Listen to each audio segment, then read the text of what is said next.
riffs are too repetitive, the lyrics make no sense. All the songs are B-sides and the cover art's a mess. There's so much here to tear apart. Listen to it for a week, now that week has passed. It's Why I Hate This Album podcast with Tim and Garrett. Hello and welcome to another episode of Why I Hate This Album. I am your host, Garrett Harvey. With me as always, co-host extraordinaire, Timothy Richardson. Tim, how you doing? I'm doing good. What are we listening to this week? This week, we have been listening to Sir Edward Christopher Sheeran's Obelisk? No. What? Oh, I see the confusion. All right, so I wish we'd spoken about it sooner. Tim, this is a divide symbol. Oh, I believe that is known as an obelisk. I am glad that we're starting right there. Released March 3rd, 2017. Do we call it divide sign? Do we call it divided by? He wants me to call it divide. That doesn't make any sense. We should call it divide. It's just easier. I'm going to call it divided by, or divided symbol. Dividey sign? No. So here's a depressing moment. When I was writing down the old notes and I hit page 1, I spent entirely too long looking for the divide symbol on my on my keyboard. I should know what's on the keyboard. Not to jump to the very end, there were several people who were angry about the fact they did not have the ability to type a divide sign. Good for them. Anyway, so yes, Sir Edward Christopher Sheeran's dividey sign, as I think we have agreed to call it. I'm going to call it anything but that. I want Garrett, to admonish you publicly on the podcast Garrett, for coming up with that. Garrett, did you hate dividey sign? You ask it right. Did you hate divide? You're asking me that I hate the number one album of 2017. Yes. Yes. Okay, follow-up question. Did you hate this because you are an elitist with a uni degree? No. This is not in any way a reflection of my proletariat status. Fair enough. Fair enough. Tim, do you hate divided by? I think so.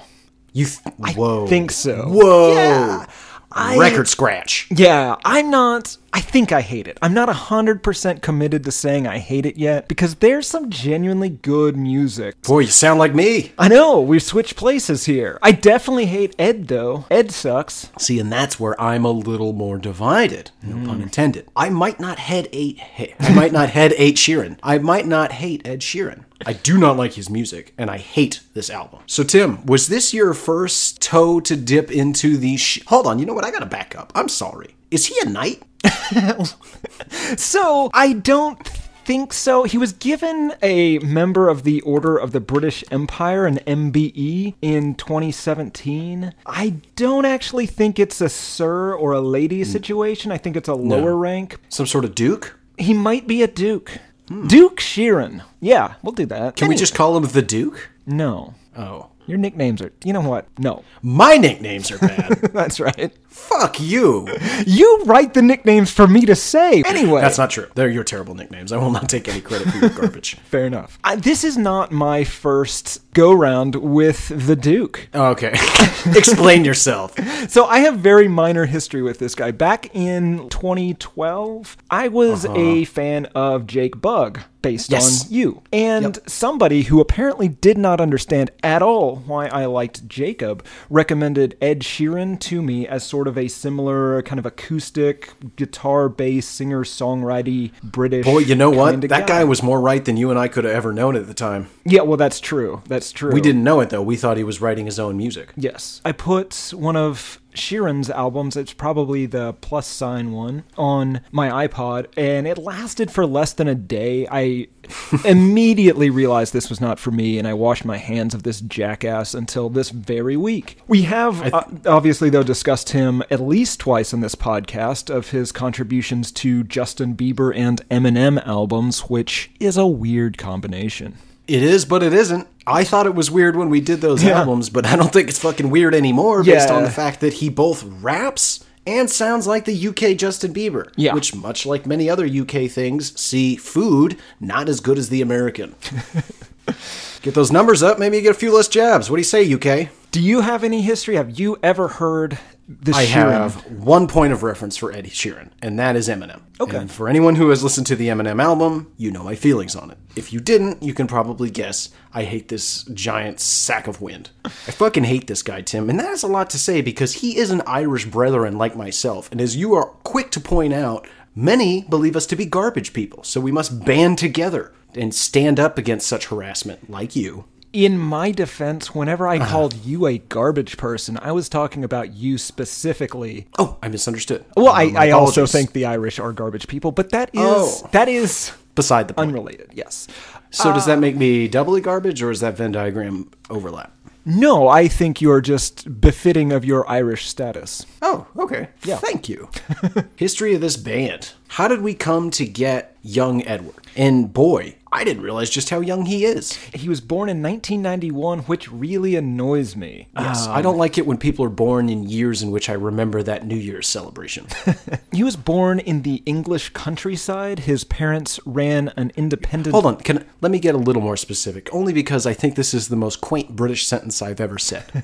Born in Halifax, West Yorkshire, and raised in Framlingham, Suffolk. You know what? I need to do it again. I did it wrong. Framlingham. Fraggle Rock. Go ahead, sorry. His parents ran what is called an independent art consultancy. Sounds wealthy. I think you help really wealthy people buy art. Oh, I can It do is that. wrought with fraudulent claims and thievery. Oh, yeah. Anyway, Ed sang in church starting at the age 4, as is mentioned on at least one of the songs on this album for some reason, and started writing songs in high school. He self-released his first collection of songs at age 13, if my math is Let me right. stop right there. This is where I start to say, hey, maybe I like Ed Sheeran. I hate his music, but I might like the guy. 13 years old, you make your own album and you just self-release it? That's fucking cool. Like, at 13, I never would have done that. My issue is not with a 13-year-old Ed Sheeran. My issue is with Ed Sheeran today. Fair enough. Continue. At age 17, he moves to London. He starts playing at these small venues, starts doing some minor collaborations with pop singers, and those pop singers become more and more famous as he does these. And he releases a series of EPs. As far as I can tell, his fan base grew to some degree through YouTube, and he eventually got invited to play at the Foxhole. Jamie Foxx liked what he heard or saw or something, and invited him to stay at his house for 6 weeks. There was As Jamie Foxx's want to do. Yes. If you impress him with your vocal skills, you get to sleep in his house. Yeah. So I guess Jamie Foxx was the usher to Ed's Justin Bieber in this story? Absolutely, and I'm Okay. glad you're helping to form this story, because this narrative does parallel pretty nicely Bieber. Like a few years later, I think, if my math is right, but I don't really know or care. Yeah. Although we should say that at least Fox waited until Ed Sheeran was not a boy to profess an interest. That is true. He did not collect him at a young age. Ugh. All right. So, moving right along, his single, The A-Team, which unfortunately has nothing to do with a TV show. I know, right? It would have been so much better if all of his songs were just a bunch of references to B.A. Baracus and whatnot. That would have been amazing. Yeah. Instead, it's prostitutes and crack cocaine. Anyway, his single became a huge success. Then he released Plus, then Multiply, now Dividey Sign, I believe you want to call it. No, I Minus don't. is You next, fuck. I guess. I don't. No, okay. Did you ever get to the bottom of this? Why is it? What's with the math? I don't know. Yeah, Maybe I didn't it's figure it out either. He might be embarrassed that he did not get a uni degree, and so he's using these mathematical symbols to make it appear as if he is more intelligent than he actually is. I want to just make it clear that it's not unnoted that you keep saying uni degree. So after his... Hey, you're on a one-way street to a slap. All right? It's just last U-turn's coming up. So he takes a year off in like 2016 to hang out with his girlfriend or something. He doesn't make music or go on social media. And as an unemployed person yourself, Garrett, I'm assuming you can relate to that. What? No, I'm on social media a lot. Oh, but you're not making music and haven't for the past year. I'm promoting this dumb show. Fair enough.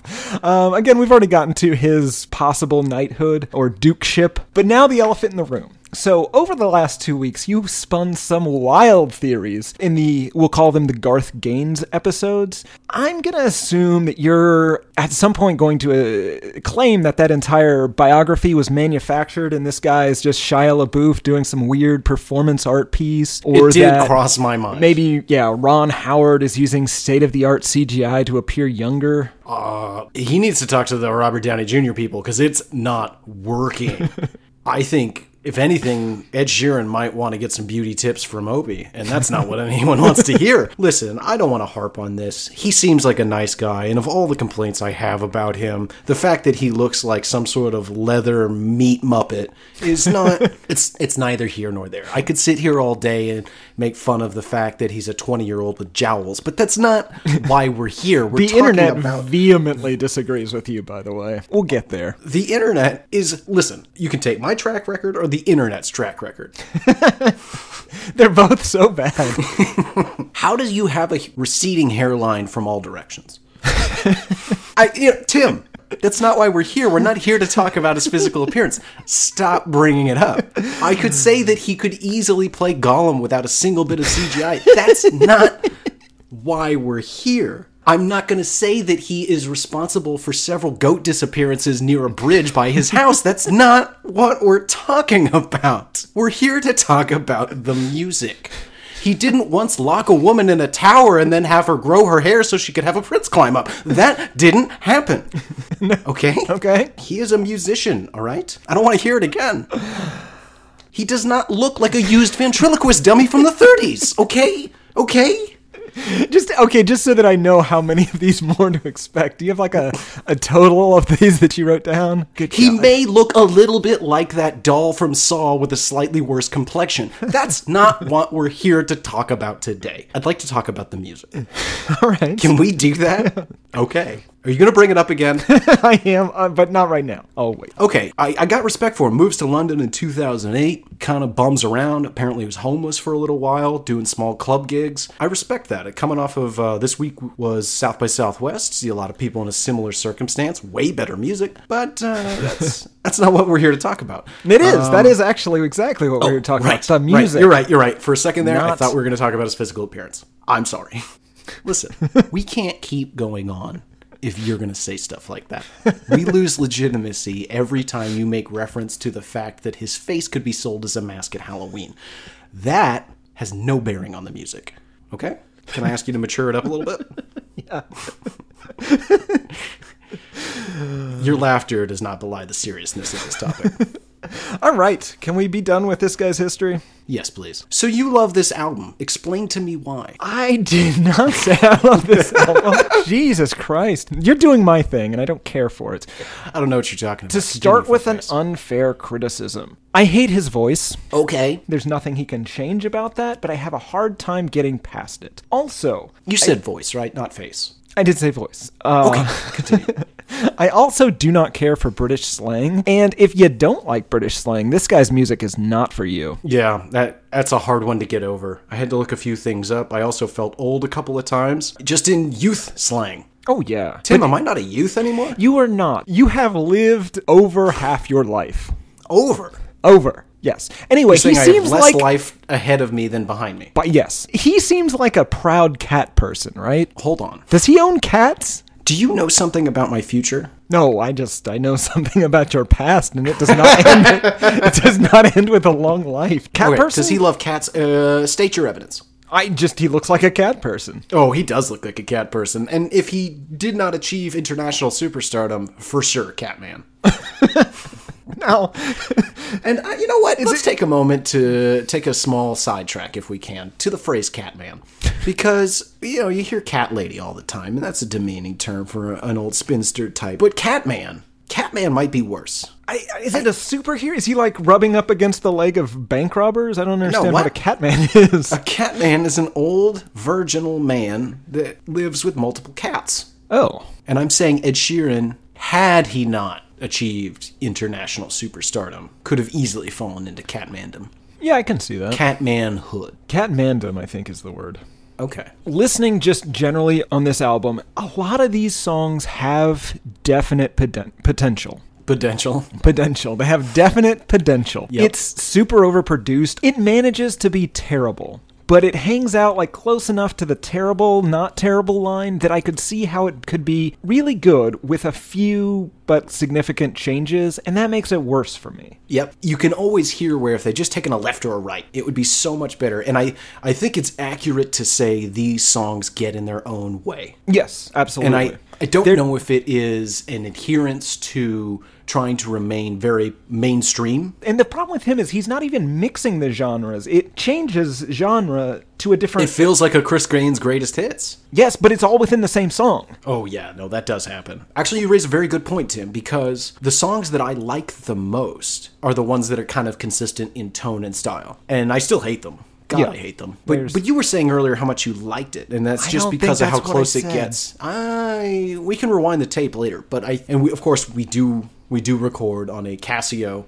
audio cassette tape. This whole album, it seems so manufactured. It's sort of equivalent to your Taylor Swift or Justin Bieber kind of things, but he's selling this very specific worldview and a very specific view of himself that I can't imagine it's true. He's insisting that he's this like sort of pure, innocent persona. It's kind of a hipster, nerdy, the uncool version of cool. I mean, have you seen him? He's not cool. The internet describes him as precious. I think that might be, it might be honestly the most used adjective about him. Adorable, maybe? Adorable? Yeah, the internet loves this guy, man. He is a Buzzfeed darling. The hard-hitting journalists at Buzzfeed, they are in love with how adorable this guy is. I did a fair amount of research on the Buzzfeed website for this album, and I learned some very interesting things, Garrett. Did you? I did.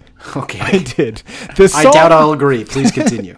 The song on this album that best represents me is Perfect. According to BuzzFeed's, we'll reveal which song on Divide you are based on these random questions. I wish you'd survey, you dick. I want to know what the song best, what is it? We'll reveal which song on Divide you are based on these random questions. But according to the Attend a Party and we'll reveal which Ed Sheeran song is your personal jam quiz, I'm more of a Galway girl. All right.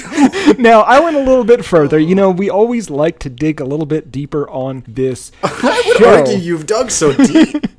But please continue. Cinderella's ball gown is the Disney princess dress that best fits my personality. And I'm more of a Phoebe, but Garrett, god damn it, I feel like a Rachel. You know what it is, Tim? I think your style is a Rachel, but some days when I talk to you, you just feel like a Phoebe. I just Phoebe out. Yeah, you just get Phoebed up hard. So let me ask you a couple questions, because this whole thing has left me mortified. One, when did you take these quizzes? Was it before or after we decided to do this album? I don't see why that's relevant. Okay. It was... No, that's fine. I don't think I want to know more. Two, I have to ask, at any point, did you feel like maybe these quizzes weren't geared towards you? Specifically, I would note the part where you were taking a quiz to learn what type of dress you were. In my defense, that one was based on a prom outfit I designed for myself, so... What in the world are you doing? You have real work. Well... It's not this. Here's the issue. This is what BuzzFeed does. It puts up... Let me guess. You were reading a story about international trade tariffs that was well-researched and fascinating. And then there was just this little quiz at the bottom. Absolutely. Absolutely. Yeah, I too have been there. BuzzFeed. There's stories on there about Obama-era drone policy and interrogation methods, and that's immediately followed up with, can we guess what your pubes look like based on some of your lifestyle choices? That's a real quiz. You know what? Spoiler alert, they can. Okay, side note, do pubes have different looks? Yes. Write in. I did. Hey, I thought you were asking gmail.com. Is there anyone out there with straight pubes? I think it was more of a way that somebody is styling them. Whoa. Can you style your pubes? You absolutely can. How? There's... Hair dryer? That's not what this podcast is about. No, it's not. Can it be? It can be about pubes if you would like it to be. I have some information that I read on BuzzFeed. Oh, Christ, no. Right. He's also kind of a creep, right? I was wondering if that was just me. It's not. He tries to put on this nice guy front, but I'm pretty sure that's bullshit. And I don't know that he's a bad guy, but he's a creep. He's a creep. He could be a nice guy creep. Obviously, I don't know him, and I haven't heard all of his songs, but he seems like the sort of guy, he's going to stay up late discussing your feelings. He's going to hear about how your boyfriend's an asshole. He's going to lend you a shoulder to cry on. He's the kind of guy that really wants everyone in the world to know how big a feminist he is. And then he's going to try and fuck you, and he's going to be mad when you don't want him to fuck you. And he's going to say some fucked up shit when you say no. Absolutely. And then, as some sort of weird revenge, he's going to write a song about you being a bitch if you don't fuck him. I have been burned by these fellas. Not once, Garrett.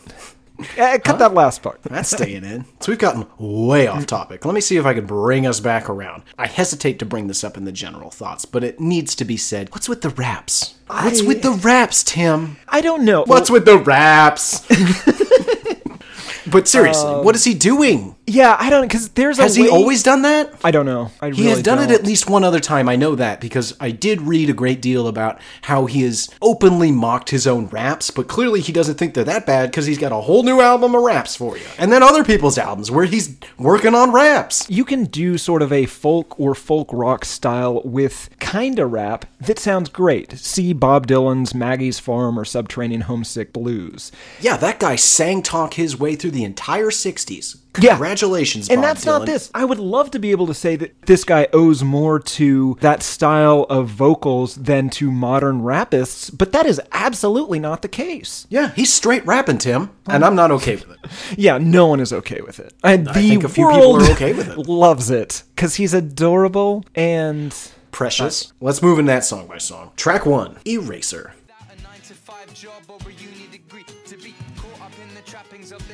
This was written in a treehouse with his good friend.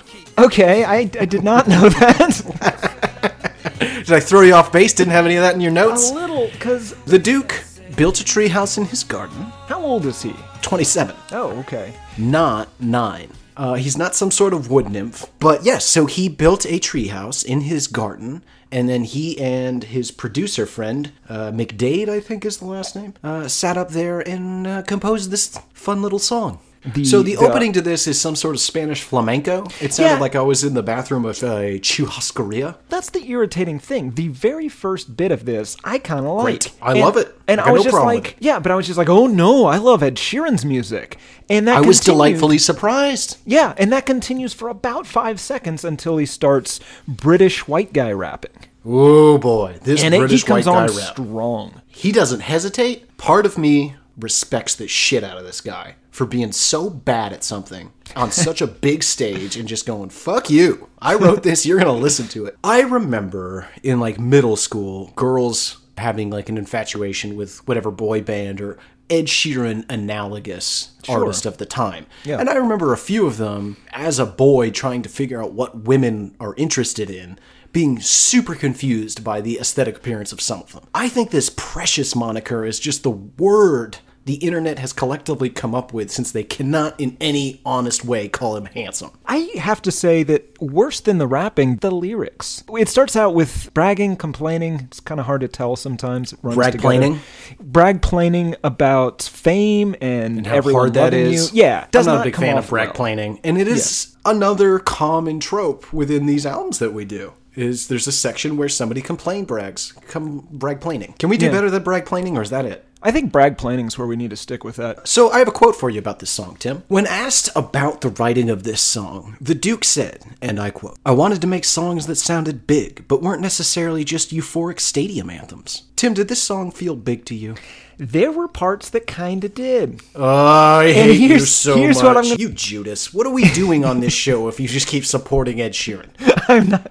Tim, I know we're only one track in, but I need to make an accusation here. And I want you to be honest, because I won't be mad. Tim, are you now, or have you ever been Ed Sheeran? You have to tell me if you are. I don't. I absolutely don't. Legally, you do. No, a cop has to tell you if he's a cop. Ed Sheeran impersonators do not have to tell you whenever it is their turn to be Ed Sheeran for the year. Okay, you have just... For the year? Is that why you took the 3-year hiatus between the two albums, is they couldn't find a replacement? That's not what I was doing. I was doing a different thing. No, I was being Lord. Back to the album. I'd like to end with a quote about the single by a noted reviewer. Mark Kennedy of the Chicago Tribune called the track terrific, akin to Eminem's Lose Yourself. That seems right. What? Oh, goddamn, you fuckface.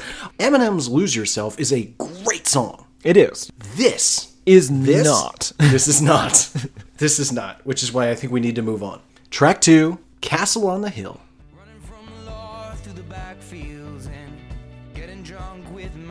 You know, it must be nice to grow up near an ancient castle. It wasn't that great, man. The concept of this song seems kind of like Neil Young's Sugar Mountain.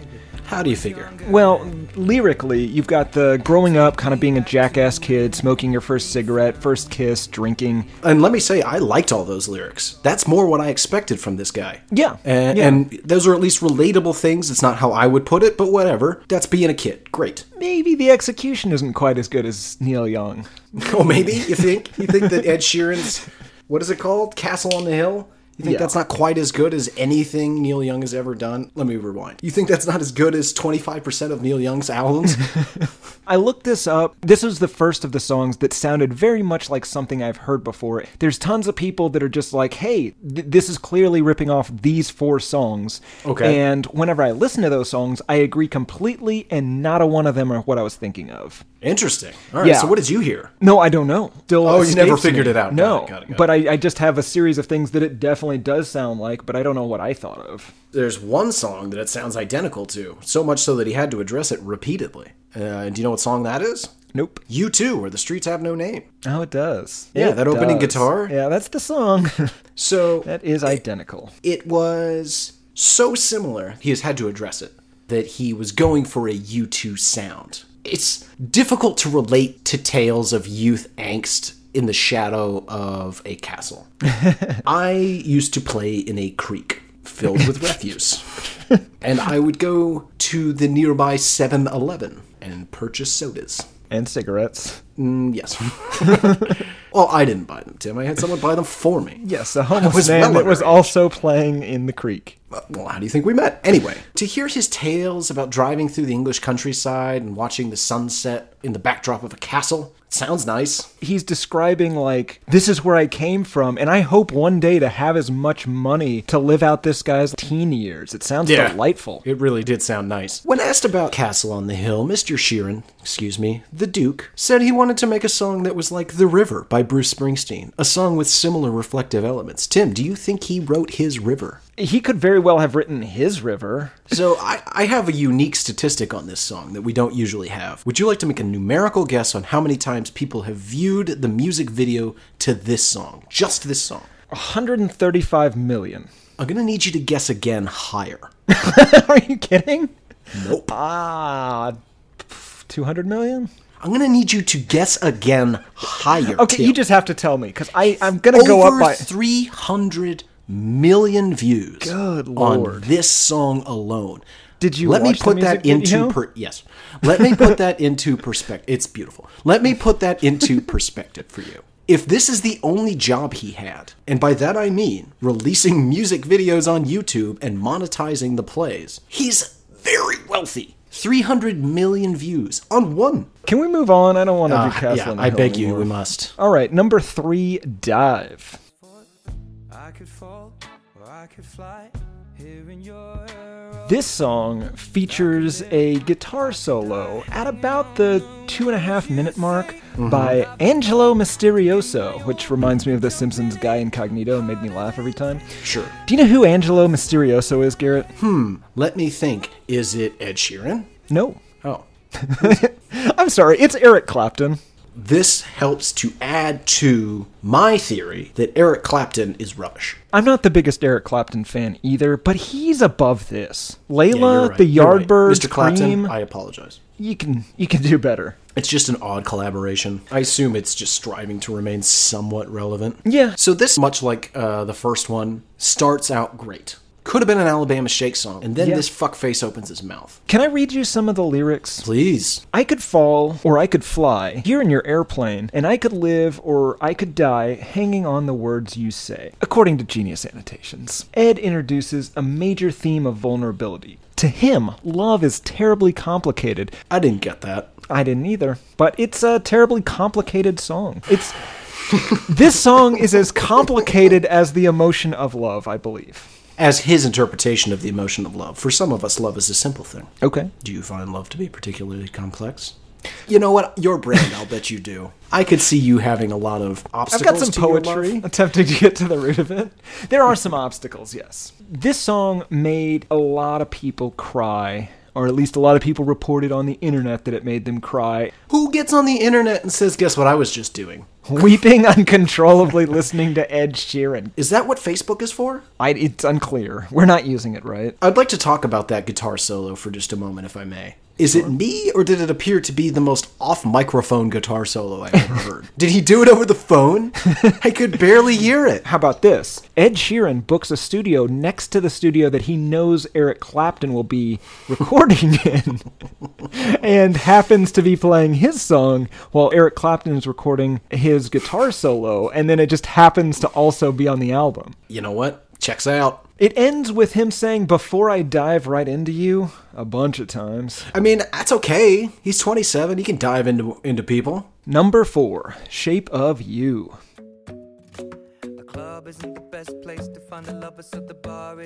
Garrett, Yes. is this Tropical House?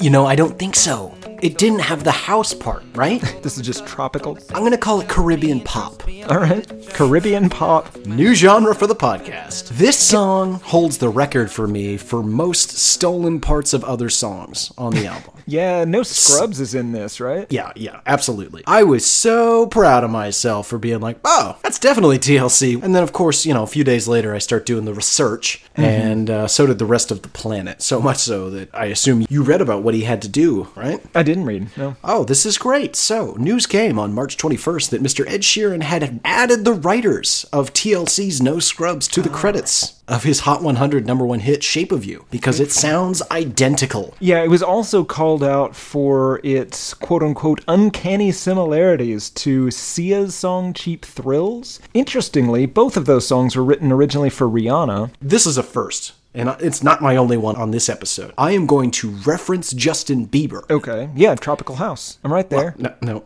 Caribbean pop. This sounded so much like What Do You Mean by Justin Bieber.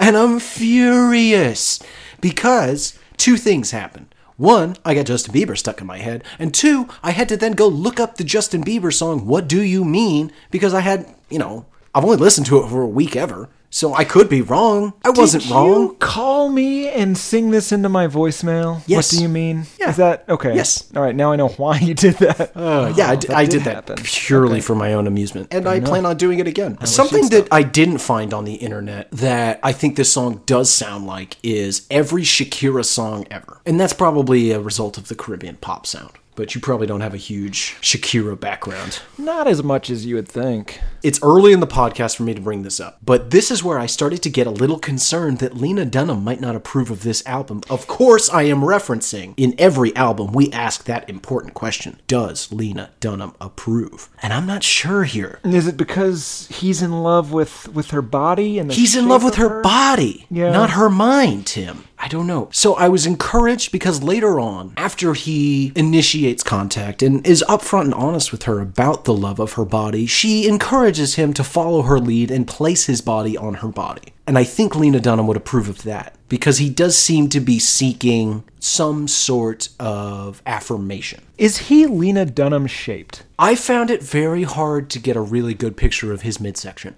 Yeah, I'm sure he's paid a lot of money to make that happen. I suspect he either was or still is roughly Lena Dunham shaped. I went back and forth whether or not Lena Dunham would approve. Yeah, I want to be real clear. I am in no way trying to ascertain at this moment, does Lena Dunham approve? I just really wanted to get that going, not only in your mind, but in the minds of the listeners as we continue through the song by song. Yeah. Can I read for you a couple of lines and then some genius annotations here? And then I have a quick story. The line is... And just so you know, you don't have to tell me everything you're going to do first. I am going to prepare both you and the audience for what I'm going to do. Don't wad up a piece of paper. Take the next subway train. You're not going to want to miss this. We talk for hours and hours about the sweet and sour. The genius annotation here, dishes prepared in sweet and sour sauce are popular at Chinese all-you-can-eat buffets.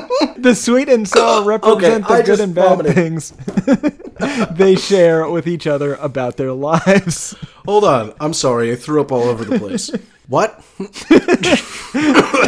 The person believes that the sweet and sour referenced here is talking about Chinese food. I don't think it is. I'm pretty sure. So I was in the gym 3 days ago, and a girl came on and started running on a treadmill. She is one of the people that likes to not use headphones, because, headphones can be a little inconvenient for you personally, so It's much easier if you just set your phone there and turn it up really loud. That seems reasonable.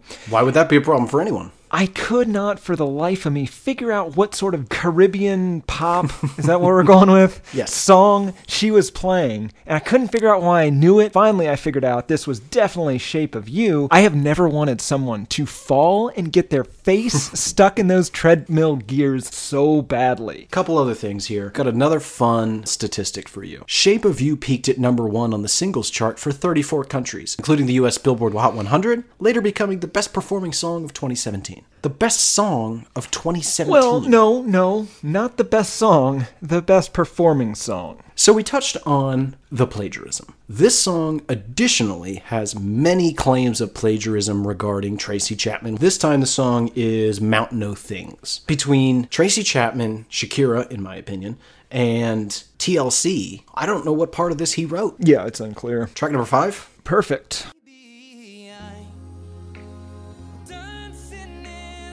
This one, I had the exact same problem as the last one. I had to Google what this sounded like, and although I came up with 5 very possible options, none of them were what I was thinking of, because I don't think I've heard any of these songs.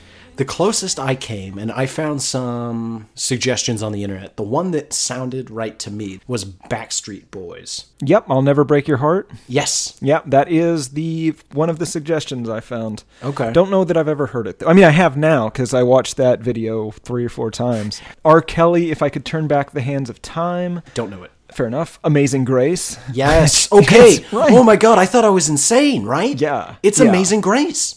Little Big Town Girl Crush and Charisse. I've never heard that song, but I can't wait to hear it. Stay tuned, listeners. Little Big Town on the horizon. And Charisse, As Long As You're There, which I did listen to as well, and that's pretty accurate. Mm-hmm. The lyrics to this song, they are the most generic. I don't understand how people love this song. One of the most frequent comments is that people really want this to be the first song they dance to at their weddings. Oh, yeah. I hate this song. It might be my least favorite song. I just thought it was super crazy that you would write a song called Dancing in the Dark. I know Bruce Springsteen is not new and has been around for a very long time, but that is an incredibly iconic name for a song. On this song, I also have a question as to whether or not Lena Dunham would approve. Why is that? So there's the lyric, I found a woman stronger than anyone I know. I think Lena Dunham would approve of that. 100%. 2 lines later, I found a love to carry more than just my secrets. I found a love to carry children of our own. Now, this only reinforces typical gender roles, which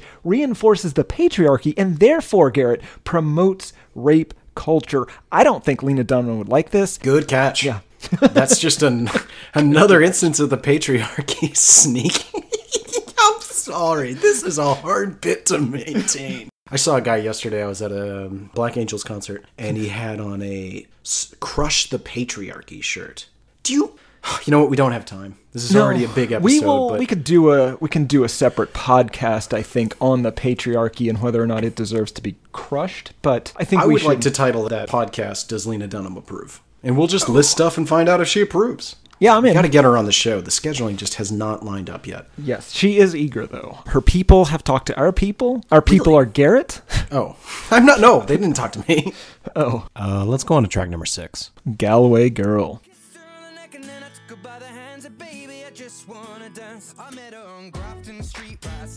Who wants more raps?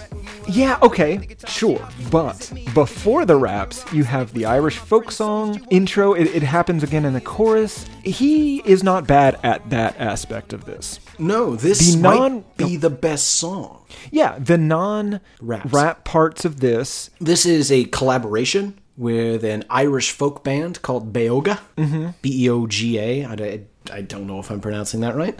It's a terrible name if you want international appeal. Not everyone does. To be perfectly honest, I have almost nothing to say about this song. I don't really either. The parts where he's not rapping could be a good... If you cut out the raps and you put those all together, we might have a good song here. I'll never know because you can't ignore the raps. No, you can't ignore the raps. This song has a weird amount of product placement. There's Doritos, various brands of alcohol, all mentioned by name in here, or at least a nickname. I hope he got paid for them. Boy, that's going to be the next thing. You're going to have like product placement raps. Talking about Doritos and... Coca-Cola gets my dick hard. That's a t-shirt. I don't know about that. Yeah, Coca-Cola gets my dick hard. I think I that's hate this album. full of lawsuits Done. and angry Done. looks. If Coca-Cola won't agree to it, Pepsi I know will. Yeah, they're Pepsi looking wants for to any be sort of- associated with hard dicks. Track 7? Happier.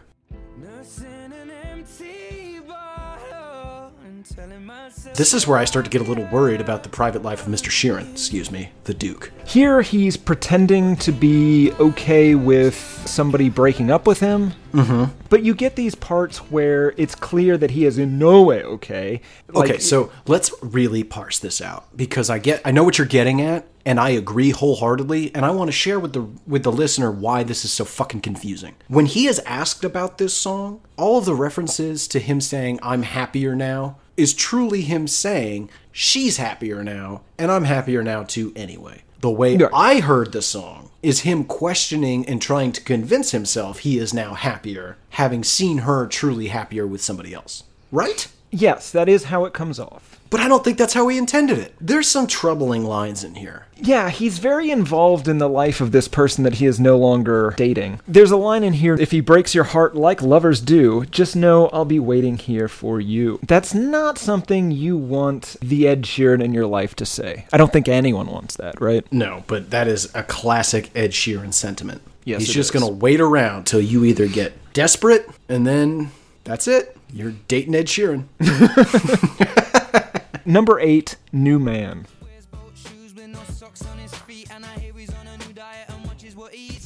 We are back to rap, and that is not the worst part of this song. No, not even sort of. be, I would like to make my second Bieber reference, if I may. Is this Go Ahead and Love Yourself? Yes. He seems like such a douchebag. This really typifies why this guy sucks and why he's real creepy. Well, do you know why he wrote this song? Is it bleached asshole related? Sort of. Well, then I would love to know. He set out with another person, I don't remember who, and it doesn't really matter, to write the Fuckboy anthem of 2017. Ugh. Okay, obviously, I need to define fuckboy for you. Yeah, we've mentioned it in another We another have. So I'll just give a broad definition. A fuckboy, in modern 2018 parlance, refers basically to a jerk, a self-centered asshole that universally does things that we all find horrifically irritating. And so he's basically just listing shit that douchey people do. And then some other things that I hope nobody's doing. We've got lines like, "I heard he spent 500 pounds on jeans, goes to the gym at least 6 times a week, wears a man bag on his shoulder, but I call it a purse." This is our glorious return to the subject of bleached assholes. Yeah, weird that it's coming up want so often. all my songs to have a reference to bleached assholes in them. I can't promise that. I don't understand why this pudgy... Hey, okay, this isn't about his physical appearance. Whether or not he looks like a disheveled sack of potatoes is not important. I do not understand why the Duke, looking the way you have described him, is The way somebody confident- might describe him if right, they the were way trying somebody, to make fun. Yes, if they were trying to hurt his feelings. Those aren't my I don't- words. I don't know why he would be confident that he would win in the end in any situation. I think there's some sinister work at play here. We'll get there eventually. If somebody's not packing duct tape and some rope while they're muttering that to themselves. We also have to mention the record scratches at the end. Yeah, every time I hear record scratches on an album, I get so excited because I know how much you love them. Gotta hate it. Song number 9, Hearts Don't Break Around Here. She is the flint that sparks the lighter and the fuel that will hold. Okay, so I have nothing to say about this. I don't have anything to say about this either. It's boring filler, and it's boring filler at the exact place in the album we always get boring filler. Yep, just make your song 11 tracks. Is there some weird thing? Is it on the back of the 10 Commandments? Oh, 10A. All albums must have at least 12 tracks. Make it 11, fucko. Go listen to Tokyo Police Club. Their album is 6 minutes or something ridiculous. It's beautiful. What a fuckboy, Tim. Can we move on? He is a fuckboy. Yes, song number 10, What Do I Know? Remember, life is more than fitting in your jeans. It's love and We can start this one off. God gave me a stage, a guitar, and a song. It's a great place to start. So I don't really follow pop music. Something that I never realized till we started doing this show is how prominent God is. Oh, God, in angels. pop music. Yes, we are a very religious country. It's so weird. And what's weird about this, I love that not only does he reference God or thank God, he says, God gave me a stage, he gave me a guitar, he gave me this song. I think he's selling himself short. The omnipotent creator of the universe is writing lyrics for this guy. It does kind of remind me, though, of that time that God told John Kasich and Scott Walker and Ben Carson and Rick Perry and Rick Santorum and Mike Huckabee and Marco Rubio and Ted Cruz, all at the same time, that they were his personal choice for president. Yes. Is God just fucking with them?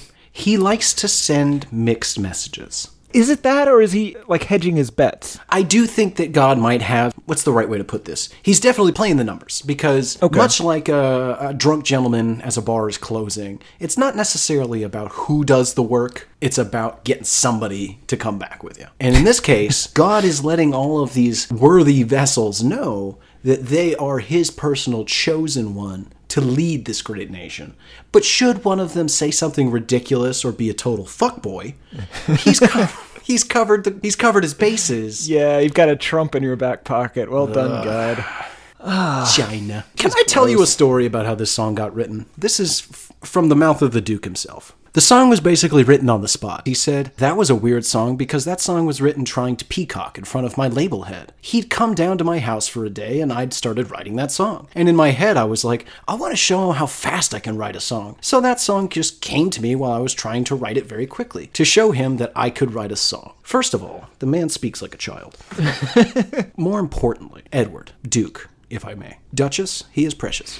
You have more control at that record label than anyone. If you can't think of a song and that motherfucker shows up to your house, I want you to slap him and tell him to wait. I know that for whatever reason you might have somewhat low self-esteem, and who knows why that is.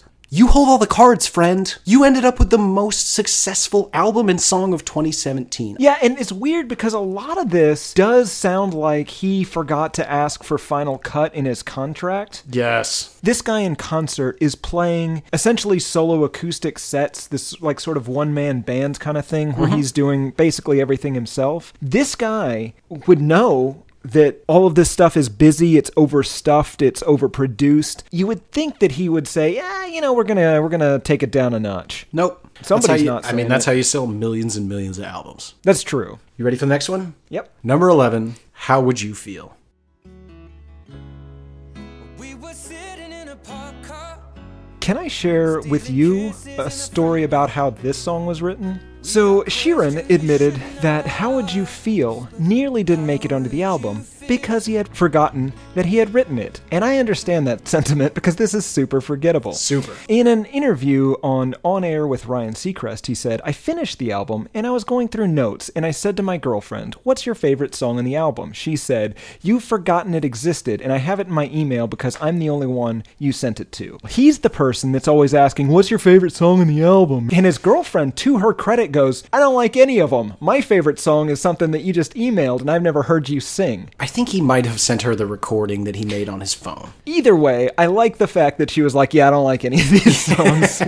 In fact, I'd cut a couple of them. They are not great. It does feature a guitar solo by one of Gareth's favorites, John Mayer. Did you just call me Gareth? No. It features a guitar solo by one of Garrett's favorites, John Mayer. John Mayer, I don't want to make you nervous, but we're coming. Oh, on the podcast. Yeah, we're not coming for you, but we're coming. We will make fun of you on the internet. Right, and Tim's coming with our for words. You, physically. No. Well, okay, but again, you shouldn't feel threatened. No, he's going to cut that hair and measure that head. John Mayer has the largest head of any person I've ever seen. Yeah, we'll shave him. We'll shave him, Mayer. So did you hear how he ended up with John Mayer on the album? No. Apparently Mr. Sheeran, the Duke, recorded the solo himself, listened to it, and was like, wow, that sounds like a really, really bad version of John Mayer. Oh, right, I'm Ed Sheeran. Hey, John, you want to come over and record this? Track 12, last one on the album, Supermarket Flowers.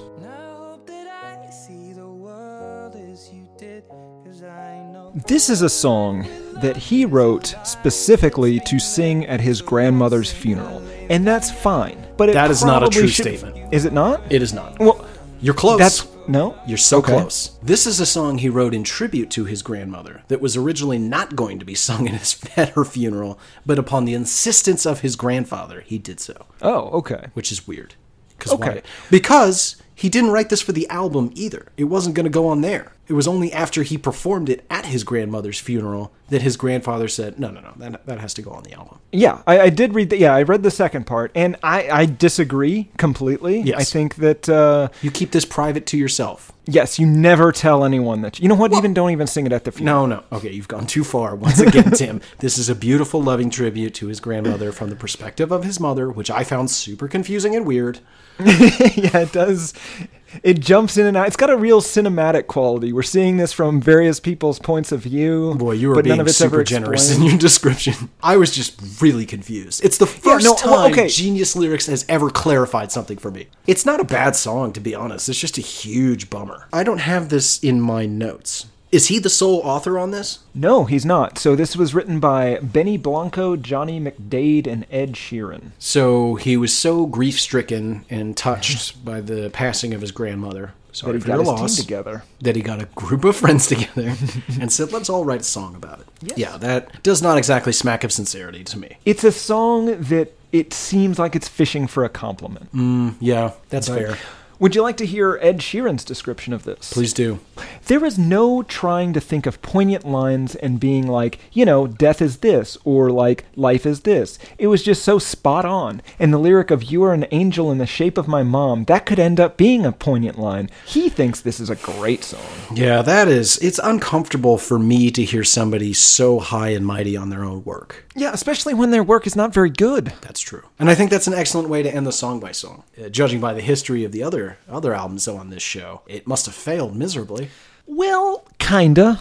And by kinda, I mean that it peaked at number 1, and it was the 4th best-selling album of 2017 in the US. It won a Grammy for Best Pop Vocal Album of the Year. This album is 2 times platinum in the US. 9 times platinum in Britain. There it sold 2.2 million copies. Good God. And I added up all the countries that were listed on Wikipedia. I added all the totals up for that. This has sold at least 6.3 million copies worldwide. And when I say that, keep in mind that we are recording this almost exactly a year from its first release, in an age where nobody is buying music. Jesus Good Christ. Lord. I have some more fun statistics if you'd like to hear them. In its first 3 days, the album continued to increase in sales and sold over 432,000 copies. It broke the record for the most top 10 songs from a single album on the UK singles charts, with more than 9 songs in the top 10 in a single week.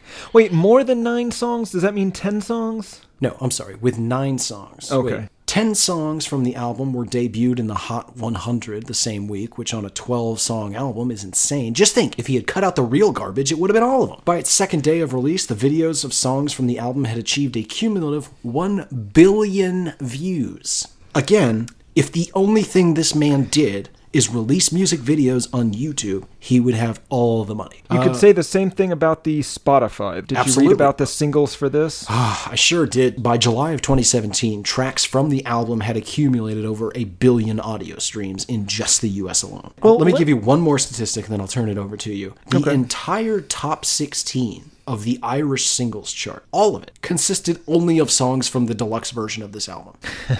All of them. The first 2 singles from this were Shape of You and Castle on a Hill, and they were both released on the same day, January 6th, 2017. Both of those songs broke Spotify's first-day streaming record, like individually, by Jesus. about 2 million streams. Shape of You got 6.9 million streams in the first 24 hours. Castle on a Hill got 6.2 million streams in the first 24 hours. So it's safe to say that we will be getting more than the usual amount of people angry at us for this. Yeah, I look forward to it. This is an excellent time to remind everybody. The email, what is it, HatePodMail? Let us know. Many of you have. I love it. So it made all the money. Let's just say it, right? It made all the fucking money in the world. Congratulations, Edward. But what did the people think? We can start out with the critics of this. Please. It was generally well liked. People were split, but not split between good and bad. They were split in between calling it a more mature version of his previous work and calling it good but not great, his previous albums being slightly better. The one exception is Pitchfork, which gave it a 2.8 out of 10, and that seems appropriate to me. Yay! Yeah. That feels about right. 2.8 out of 10. Ooh, out of 10, really? Yeah. Ooh, Pittsburgh. Shots fired. We don't have a Robert Christgau review for this week, which is unfortunate. It is. But on Amazon, so there are 594 reviews for the deluxe edition that we didn't listen to, and 346 for the regular album. Now, I had to read them all because, I don't want to miss anything in that deluxe version. Oh my god. 93% of people gave it a 4 or 5 stars. Do you have any choice reviews for us today? Yeah, I've got a few for you. We'll start out with people that liked it. Okay. It's mostly going to be people that liked it. Oh. This one's entitled, The Cheerio Isn't Disappointed at All. The Cheerio? The Cheerio. I believe it's like a Belieber, maybe? Ed Sheeran doesn't disappoint on this album. Be aware that Supermarket Flowers is a tearjerker, though. Not a song to listen to if you are a crier and you are driving. Love the Irish flair on this album. I would call, if I were an Ed Sheeran fan and wanted to be known as such, I think I would pick Ed Sheerheads. Yeah, Sheeranistani is pretty good as well. No, it isn't. Jesus Christ, dude. This is a 5 out of 5. It's entitled Marvelous. I am an Ed Sheeran addict, and this is a marvelous album. And then in parentheses it says, yes, I am that old that I still call them albums. Fuck that guy. What are you going to call it? A record? A CD? A download? Album seems by far the best. The easiest way to convey it. Seems like an excellent title for something. This is called This Guy Is Good, Caught His Song Perfect. This guy is good, caught his song perfect, smiley face. Got hooked. This CD is a good mix. 1 minute you're thinking and singing, next he got you dancing. Love his voice. I'm 52. Even grabbed his X CD. Good for that guy. I'm glad that at 52 he is able to be that illiterate and also have such poor taste. Yeah, and also this man found something that he loves. Yeah. Whenever you're 52, are you going to be picking up the new boy band or whatever? I hope not. Here's a one entitled New Favorite Artist, and this one is written by God Is Love. Mr. or Mrs. God Is Love writes, Ed does not make any music that I do not like. His music and voice are equally amazing. It's beautiful music, plain and simple. I also love his ginger locks and handsome face. And I want to be clear, that's part of the review, not additional commentary that I'm adding on. One more 5-star, and then I've got something a little bit negative. This is entitled Love His Sounds. So I am watching Graham Norton's show and see Ed Sheeran for the first time. Castles on a Hill, now I am 50 plus years. Love his sounds words, and after reading about this young man's ventures, I am even more impressed. Differently, my newest song artist and a great human being. Till further notice. I don't know if that's the great human being part. Don't know if he's gonna. Does everyone over the age of 50 think you have to put your age on the internet? Yes. I don't understand why they. It is in fact a rule for anyone over the age of 50 must identify themselves as such. Yes. I don't think that's true. It should be. I think. Yes. It would probably resolve some other internet issues. Okay, and now this is a 3 out of 5 review. So keep in mind that whenever I read the title, keep in mind that this is not a person that gave this a 1-star review. Okay. It is entitled, Ethnocentrism Runs Amiss. In What Do I Know, Ed decries religion and politics and suggests that love can save the world in a moment. Unfortunately, we do need politicians to help govern our societies, and religion helps a lot of people deal with anxieties and depression. Wouldn't it be nice if we could all just bliss out and play music like this one-man band instead of trying to survive this world? This song also speaks of seeing people marching in the streets and somehow being turned off by this. I don't know what he is referring to here, whether it is something like the Women's March on Washington or Black Lives Matter. I guess if you're a white, rich male with power and who people listen to, you don't have to worry about these things. Unfortunately, we still live in a racist and sexist society where institutional racism and sexism still run rampant. Otherwise, a racist and sexist president wouldn't have just been voted into office. It's a pretty specific complaint. Still got 3 stars, though. I think it's just that one song they take issue with. Boy, there wasn't any racism on here. Garrett, I don't know. There's one other review if you'd like to hear it. It is a 1 out of 5 stars. This is entitled Not Mine, and it reads simply, not for me. 1 star. That's how I feel about most of these. Yeah. Don't like and it. yet we managed to stretch it out into over an hour every week. Yeah, but that does kind of sum it up. Who is this for, Garrett? I think we can comfortably say women and men over the age of 60. Does that make sense? Okay, yeah, I agree. Yes. Also, anyone that's ever written for Buzzfeed, Yeah, they do seem to like him quite a bit. let me know. Do you want to hear more about my life as told by Buzzfeed? No. Okay. Never again. Who do you think this is for? It was so insightful. I had the same thing. I think, you're 15 to 30-year-olds. 15 to dead women? Yeah. And based on the Amazon reviews, the 50-plus crowd seems Way on pretty board. into this. Is there anything that you would recommend instead of this? Like, if you were to tell me I like this kind of music, this is going to feel wrong saying, but I think I would recommend Justin Bieber. Because at every turn, I felt like he did just a slightly better version of a lot of these songs. That's true. Maybe John Mayer. Yeah, John Mayer's a good one. Tim, what world are we living in where I'm actively promoting the music of John Mayer and Justin Bieber? I mean, I would have to say Jake Bugg. I want to do the inverse of the person that ruined or that forced me to listen to this nonsense the first time and saying, if you like this, listen to Jake Bugg and stop listening to this because it's not very good. That's a great recommendation. Yeah. He does it better. And he does it's the same British kind of weirdo. No, granted, he didn't write any of it. It was all written That's by true. other people, but that's okay. Tim, we've said a lot about this album. Is there anything else you'd like to say before we ask that all too important question? No. I feel good about what we've done today. And you know what I feel great about? We didn't make it about his looks. That's true. We made sure to steer away from that from the very beginning. In no way did we ever say that he looks like the Chucky doll halfway through Child's Play after he's already been in the fire. Nobody said that, because that would be needlessly mean. Yeah. And that's not what we're about. All right, Tim, no more patting ourselves on the back. Brass tacks. Do you hate this album? I do. Of course you do. Do you hate it? Nah, do you I change kinda your like mind? it. No. No.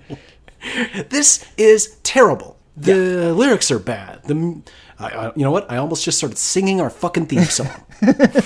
You hate it, I hate it, the world loves it. That sounds about right. This has been Why I Hate This Album. I've been Garrett Harvey. Tim Richardson? The riffs are too repetitive, the lyrics make no sense. All the songs are B-sides and the cover art's a mess. There's so much here to tear apart. Listen to it for a week, now that week has passed. It's Why I Hate This Album podcast with Tim and Garrett.